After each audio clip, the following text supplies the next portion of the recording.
Dear Yul Edochie, we, the Builders Association of Nigeria, aka I must stand by my husband to the end, are disappointed in you for making it look as if our efforts in trying to build with our husbands will end up a waste. With your actions, it felt like building empires with your husband is like building your castle on the air, because at the end of the day, you are left alone.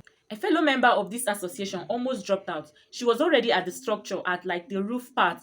When I say roof part, she was already trying to roof her structure with her husband when this your action played out, and she almost dropped out of this building. She wanted to start building herself alone. But we talked to her. We told her that she should peep May. Just peep May. Peep May. Peep how great God has made her. She should see how God honored her. And that was because she genuinely built with her man and was kicked out of the bargain. Which at the end of the day, God, who knows that you've done your best by doing what He asked you to do, who has seen your efforts and has seen how much you have built with this person, will not leave you to start from the scratch. Our problem with you is not the fact that you are a proud polygamist, nor for the fact that you married another wife. Mbano, that is not our problem with you. Our problem with you is that you are arrogant. May is such a sweet soul, because some women in our association would have given you a tapiapia, but May was such a sweet soul that she only walked away. Now you want to apologize, and your apology is filled with so much self-assurance. Your apology to May is still smelling, I am right in some way, I am right in some ways. The reason why we wrote this letter is to tell you you are wrong, since you won't own up to it. But we pray that you finally apologize and May ends up forgiving you, because at the end of the day, we do not want a broken home.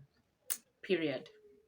It's because of the scandal and the way marriages now look online. It now feels like after working so hard or after staying with someone for years and years, you just end up losing everything in a twinkle of an eye, even after 10 years, even after 20 years, which is something that was not so before. So this year has brought us so many breakup. Just this minute, I saw Basket Mouse breakup.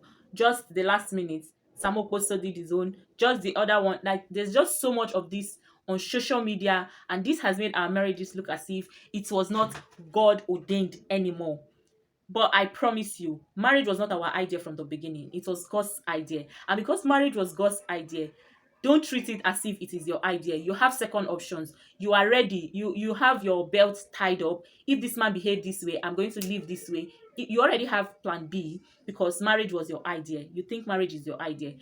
So at the end of the day, you might end up ruining your own marriages with your hands, because you already have your belt tied up. The last post I saw on Facebook from a friend of mine, she was like, Builders Association, continue building. So it then means that every woman is now dragging her own portion of being her own boss, dragging her own portion in a home, because they no longer trust the man just because of what is going on in the society. But I promise you, if God be for you, no one can be against you. So if truly you are building with a man, if truly you've married this man with all your heart, and you've done everything possible to make sure that this man gets to where he is today, and tomorrow this man cheats you, God in his infinite mercy, God in his love and kindness will make you shine.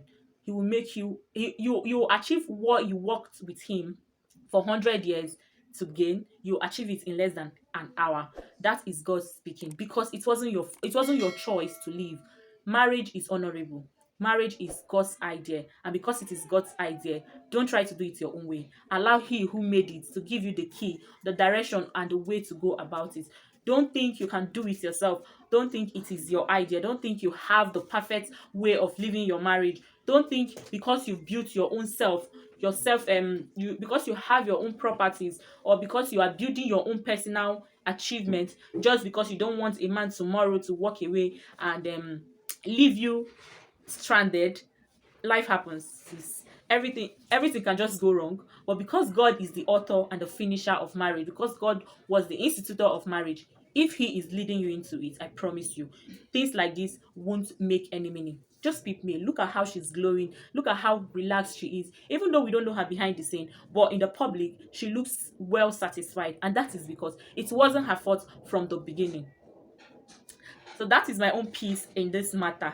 Dear you did not do us well. You've made us reason and ponder and wonder and imagine if what we are actually doing is what we should be doing. Are we supposed to be doing this with a man, or are we just supposed to own our own stuff? Let his money be his money, our money, or his money be our money, our own money?